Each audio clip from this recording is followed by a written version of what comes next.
Welcome back to Inside Texas Golf. Alongside Jamie Ratliff, I'm Jeff Power. We're here in the Dallas-Fort Worth Metroplex, Las Colinas to be exact. You know, there's a lot that goes into golf. The mental approach to it, which club to use, keeping that left arm straight, keeping your head down. It's a tough game. Well, we're going to try and do something about that, Jeff. We spoke with Eben Dennis, who worked with Nick Faldo to improve his short game.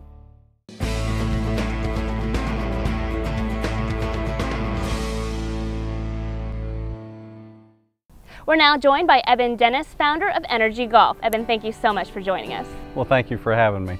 Now, you've worked with notable golf professionals, including six-time major champion Nick Faldo, improving his putting. What specifically did you do to help him improve his game?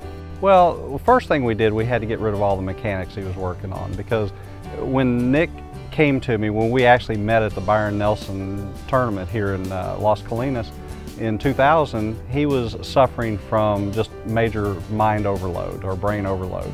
And so first thing we did was started on his putting and worked all the way through his game. But we just went in and made sure that he did as simple a process as possible, got rid of all the extra thinking, got rid of all the details he was focusing on that were taking him literally 2 minutes from the time he would pull the club out of his bag till he could make a stroke. And we cut it down to 20 seconds. That was one of the things. And the other thing, so we cut almost 2 minutes out of his routine. And so the next thing we did was I taught him how to point. It sounds simple, but it's actually what we did. We taught him how to use his hands and point toward the target with his hands, because one of the things I learned growing up from Jackie Burke, who was one of my mentors, was that all putting was a pointing contest, and who points best, putts best. Now, that sounds silly, but it's actually very true, because wherever your hands go, the ball goes good or bad. So as long as you know that, you know how to control the shot. And that's what we really focused in on first, and then we just took it and expanded on it from there. So many golf instructors focus on mechanics, mechanics, mechanics. They drill that in your brain, but you don't think that mechanics are really a vital part, really have a place in golf at all? No, not at all. And the reason is because when you're thinking mechanically, you're slowing down a flowing motion, and you don't ever want to do that, because all golf is dynamic, balanced, flowing motion. And if you're thinking mechanically, you're going to stop. Number one, you're thinking about your backswing all the time, which if you put all your energy into the backswing, what energy do you have to go toward the target? So what I want to do with my students is teach them how to look from the ball forward, not from the ball backwards. And that way, what they do is they become more efficient in what they do, rather than less efficient and bound up, and what I call the 14-point checklist. We're trying to get rid of that and get them down to where it's just a simple process, because it's all about the process, not about the details. Now, two main points that you focus on is feel and focus. So teaching mechanics is pretty easy. You show a video and say, do exactly what I just did. How do you teach feel? Well, first let me say what mechanics do, or what, when you look at yourself on video, does. You're now describing what it looks like, and that's nothing like what it feels like. So what I do is I show people what it feels like, and the way I do that is I get them to understand the three basic tools: their body, their hands, and the club. And if they understand that, then they understand exactly how to get the feel out of it. But all I do is, again, I'm constantly trying to get them to go toward making it simple in the mind and effective, where they're just basically going from here to there with a tool, and that's it. Now, how do you get your golfers mentally focused? Well, the biggest thing is you've got to develop a process. And the better the process is, the more succinct it is, the better they can perform under pressure. And so that's all we're really doing, is we're trying to get them to where they believe it and they can do it every time, time after time. And they're going to make mistakes. We know that. Golf's an imperfect game. So we're not trying to be perfect at it. We're just trying to be, instead of trying to repeat, we try to replicate, is all we do. If we can replicate, we're going to hit a lot of good golf shots. And like Hogan used to say, it's a game of good misses. All you want to do is you just want to miss it well. Now, you grew up at Champions Golf Club in Northwest Houston in the 60s and 70s, and you were surrounded by these amazing players like Ben Hogan, Jimmy DeMeritt. And what did they teach you?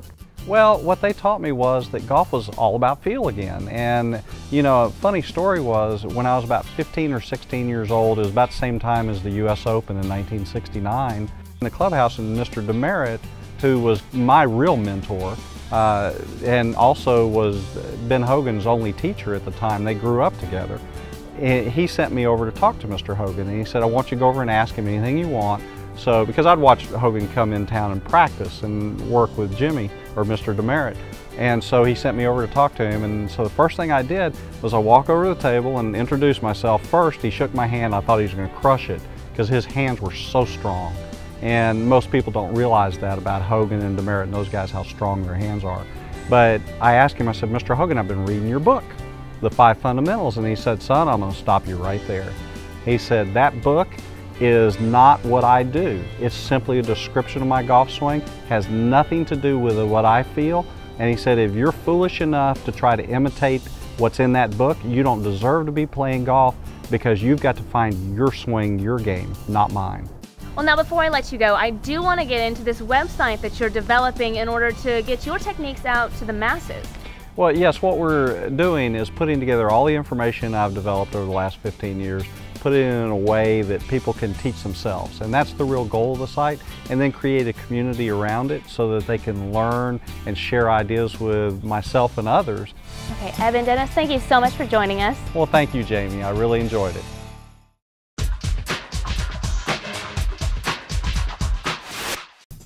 Hi, I'm Tim Cusick. I'm the Director of Golf Instruction at the Four Seasons Resort and Club Dallas, and I'm here today to talk to you about playing shots off the green on dormant grass. In the wintertime, our grass goes dormant and it becomes a very tight playing surface. Top-level players will still chip off of this surface because they're very consistent in making contact with the ground and the ball at the same time. The higher percentage play for most golfers, however, would be to take a hybrid. I have a 17-degree lofted club and use it kind of as a putter to putt the ball up on the dormant grass and up onto the green. Using 17 degrees aloft, or even a little bit more, makes it easier to keep the ball on top of the surface, whereas a putter that has 3, 4, 5 degrees aloft will make the ball bounce a little bit too much. So I tend to use my hybrid a lot more, and I roll the ball up much easier. So here I am just off the green on the dormant grass. I've got a little bit of area to get through before I get onto the green. I can choose to chip the golf ball over the area that I don't want to putt through, or I can take my hybrid and run it through the dormant grass. So when I chip it, I'm going to set up with the ball back in my stance and my weight forward and try and make contact with the ball on the ground exactly at the same time. If you're not consistent in your contact, or you're worried about a fat or a thin shot, what I would do is take my hybrid, set up the same way, ball back, weight forward, choke down on my hybrid a little bit, stand the club up, and I'm just going to make a putting motion. I'm not trying to lift the golf ball in the air at all, and just let it run through the dormant grass onto the putting green. So to summarize this shot, when you're off the green, you can choose to chip. If you're consistent with making contact with the ground and the ball at the same time, go ahead and play your chip shot. You just have to make sure that you get enough air time to carry onto the green and get it rolling like a putt. If you're a little bit worried about a fat or a thin shot, then I would choose a lofted hybrid, 15, 16, 17 degrees. Set up the same as you would for a chip and simply make a putting motion. You'll eliminate the fat and thin shot, and you're going to get it a lot closer to the hole. I'm Tim Cusick. I'm the Director of Golf Instruction at the Four Seasons Resort and Club Dallas. Come visit us at Four Seasons Golf School. We'd love to help you with our game. This portion of Inside Texas Golf is brought to you by G-Glove, the best way to keep your club grips dry in wet course conditions. By Peters Group Marketing and Public Relations, we bring your story to life and build market loyalty. By Navajo Skincare, feel what your skin's been missing. Nourish via natural vitamins A, C, E, and K2. Rejuvenate with natural peptides from Navajo Skincare. By A Legacy of Giving, educating Central Texas children on the power of philanthropy. Help make a difference. Introducing the G-Glove, the best way to keep your golf club grips dry and clean while you play. Wet grass, sand, dirt, and mud all reduce the effectiveness of your club grips when laid on the ground. G-Glove is flexible and fits into your pocket or golf bag. Slides on real easy. I can use it for one club, I can use it for two clubs. I've been caught in the rain with G-Glove, and it's not a problem. With the G-Glove, I can lay my clubs down anywhere. G-Glove, it fits every club in the bag. G-Glove is only $9.99. Protect your grip while you play. Order your G-Glove today.